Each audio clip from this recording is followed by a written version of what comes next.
Okay, friends, I did promise you at the conclusion of our meeting for worship this morning that I would read you the rest of the story of Harriet Tubman from this book.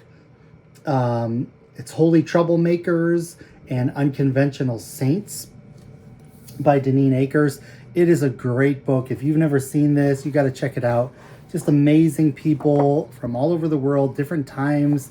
Written kind of as a children's book, but it's for everybody, and it is just really, really good. The story was kind of long, didn't have time to read the whole thing in church, but as we continue Black History Month, and here at Open Table Friends Church, we definitely celebrate that and want to be a part of that. So I'm going to read you the story of Harriet Tubman from this book. There's a brilliant illustration.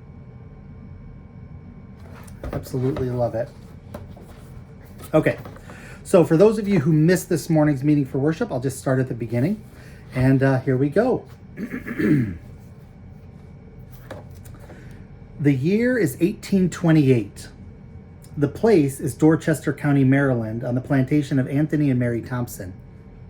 The sun isn't even up yet, but a young black girl of about 9 is already hard at work. She already has lit a fire, split firewood, and hauled pails of water inside.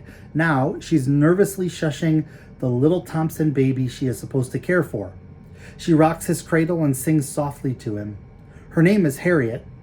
Her grandmother had been kidnapped from her home in West Africa and endured a long trip across the Atlantic Ocean in the hold of a ship. When she arrived, she was sold to a white plantation owner in Maryland. Harriet feels the unfairness sharply. The waking baby just wants to fill his belly with milk after a long night's sleep, but if he cries, his mother will blame Harriet.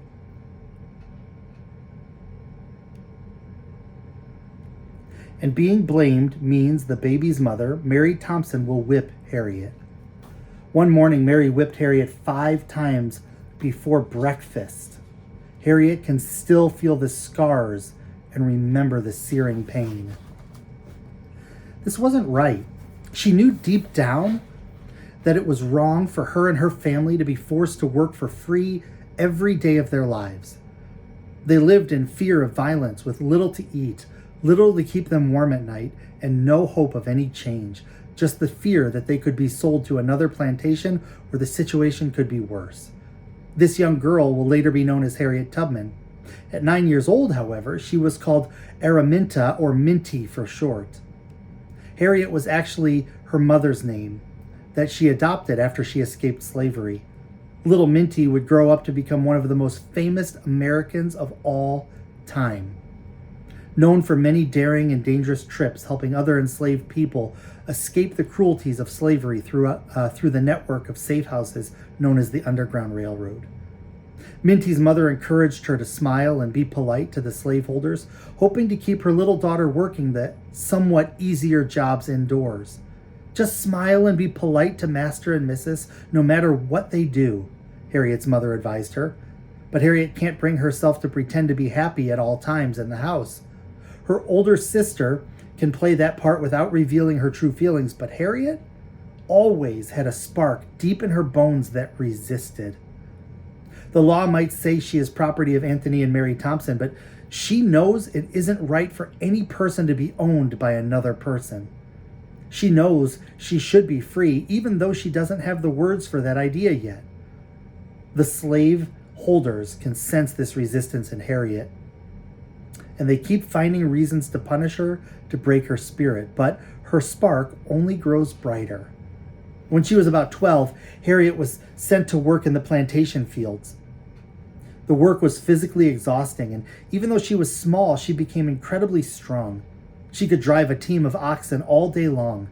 To help find a rhythm to work to, Harriet and the other enslaved people would sing. The overseer usually didn't pay attention to the words of their songs, but many of their songs were actually based on the stories from the Hebrew scriptures that tell of Moses leading the Jewish people out of slavery in Egypt with God's help. One of her favorites was Go Down Moses. Go down, Moses, way down in Egypt's land. Tell old Pharaoh, let my people go. When Israel was in Egypt's land, let my people go. Oppressed so hard they could not stand, let my people go. No more shall they in bondage toil, let my people go. Let them come out with Egypt's spoil, let my people go. Another favorite song was also about freedom. Didn't my Lord deliver Daniel? Didn't my Lord deliver Daniel? Didn't my Lord deliver Daniel? And why not every man? He delivered Daniel from the lion's den, Jonah from the belly of the whale, and the Hebrew children from the fiery furnace. Why not every man?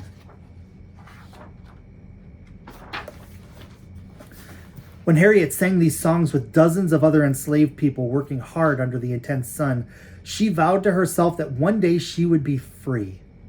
She later said, I had reasoned this out in my mind. There was one of two things I had a right to, liberty or death. If I could not have one, I would have the other. Harriet's father, Ben, could see what Harriet was thinking. He also knew the entire situation was unjust and cruel. He also knew how dangerous it was for an enslaved person to try to escape. If she was ever going to have a chance to survive, she needed to know how to navigate in the woods. She especially needed to know how to go north because the northern states were the free states. He began taking her on long walks on Sundays in the woods that he had been working in since he was a small boy. Look at the moss on that tree, he told Harriet. The moss grows to the north side of trees. Harriet's father also taught her which berries and roots in the woods were safe to eat. He taught her how to hide in the undergrowth and be perfectly still. He taught her how to read the animal tracks and how to walk into a creek to avoid leaving the scent that dogs can follow. Most importantly, he taught her which star in the sky was the North Star. Harriet began to think of the North Star as a special sign set in the heavens by God to guide her. To her, the North Star meant that God wanted her and all enslaved people to be free. Moss by day and North Star by night, her father kept telling her. You can always find your way north that way. When Harriet was a young teenager, she almost died from a head injury. She was in the local dry goods store on an errand, and an angry overseer came in because one of the enslaved men from the plantation he worked on was in the store without permission. The overseer yelled at Harriet, "Hold him!" But Harriet did the opposite. She stepped in between the angry overseer and the enslaved man. The overseer's anger boiled into rage, and he picked up a 2-pound weight and threw it. Harriet was struck on the head. Blood began gushing from her wound, and she passed out. Her skull had been cracked by the attack. Her slaveholders just kept her in a corner without any medical care for 2 days. Eventually, someone carried Harriet to her parents' small cabin, thinking surely she would die. Fortunately, she lived. Harriet's mother gradually nursed her back to health over several months, giving Harriet most of her own food rations and making herbal remedies brewed from roots that she knew had medicinal properties. While Harriet survived her injuries, they left her permanently disabled. For the rest of her life, she suffered from severe headaches and sudden sleeping spells, called narcolepsy. She could fall asleep at any time, while sweeping the floor or mid-conversation, without any warning. Later on, wanted posters advertising for her capture included the description, "Has a habit of abruptly falling asleep." Harriet returned to the fields knowing that the plantation owners did not like her and would sell her if they could. After a while, she married a free black man named John Tubman, but he didn't share her passion for going north. He thought it would be impossible for Harriet to escape, and he did not have that fire burning inside of him like she did. Then something happened in the summer of 1849 to speed up Harriet's plans. Her plantation owner died. Harriet knew that now she would be sold. Harriet had heard from other enslaved people that some white people also knew that slavery was wrong. They were called abolitionists because they wanted to abolish slavery. At first, Harriet was astonished. Then she learned more about them. Most abolitionists lived in the northern states, and there's a reason for that. Growing cotton, tobacco, and other plantation crops required lots of workers. If those workers had been paid even a small wage, southern plantations could not have made money. So, southern white people who reaped huge financial benefits from having an unpaid, enslaved workforce were rarely willing to or able to acknowledge that slavery was an unjust, evil practice. But even in the South, Harriet had heard there were abolitionists who practiced the Quaker religion. At that time, Quakers dressed very simply, usually in gray and white. They also had a more formal style of speech that used thee and thou. One day at the market, Harriet spotted a Quaker woman. She decided to risk going to the woman's house to see if she could find out if she might be a safe white person to trust. I want to pause from the story real quick just to make a note. Here at Open Table, we are part of the Religious Society of Friends, also known as Quakers. We are called Open Table Friends Church, but our official designation is a Quaker meeting. And this is our spiritual heritage. The people that were so largely involved in the Underground Railroad are the Quaker people. And we should be proud of that heritage, and we should do everything we can to live into it. But in this story, Quakers are brought up a number of more times, and I just want us to be careful to not let ourselves center ourselves in this story. This is Harriet Tubman's story, okay? Just a little bit of work on our own part to make sure we're feeling what Harriet went through, okay? Let's do that together. Okay, so she was talking to this Quaker woman and wanted to know if she'd be a white person that she could trust. The first thing the woman said when Harriet knocked on her door put Harriet at ease. Thee is most welcome here. If I were thee, continued the Quaker woman, I'd first follow the Choptank River to its source. Then I'd walk inland and break my travels with a rest at Ezekiel Hunn's house in Camden. His house is set back from the road with green shutters and a red chimney. In this manner, the Quaker woman taught Harriet about the Underground Railroad, which wasn't a physical train or tracks, but a network of safe houses and people called conductors who would help escaping slaves on their journey with a place to rest, a warm meal, clothes, and directions to the next location or station. This was a secret collaboration to help escaping slaves originally started by William Sill, a free black man whose parents had escaped enslavement. Now everyone involved, including this kind Quaker woman, risked being imprisoned and fined large amounts of money if they were caught. They were breaking the law, but they knew it was an unjust law. Harriet left a few nights later, nervous but determined. She was going north to freedom. It was a perilous journey. Several times she got lost and found herself accidentally walking in a big circle. But she quieted her panic by remembering her father's instructions. Moss by day and the North Star by night.